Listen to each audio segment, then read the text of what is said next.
2 വയസ്സുകാരിയെ ബന്ധു പെട്രോൾ ഒഴിച്ച് തീ കൊളുത്തി.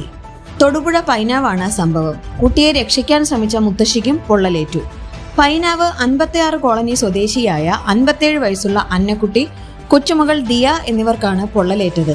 അന്നക്കുട്ടിയുടെ മകളുടെ ഭർത്താവ് കഞ്ഞിക്കുഴി സ്വദേശിയായ സന്തോഷാണ് ആക്രമണം നടത്തിയത്. ഇവർ തമ്മിൽ നേരത്തെ തന്നെ കുടുംബ പ്രശ്നം നിലനിന്നിരുന്നു. ഇത് പറഞ്ഞു തീർക്കാനാണ് വൈകിട്ടോടെ സന്തോഷ് അന്നക്കുട്ടിയുടെ വീട്ടിലെത്തിയത്.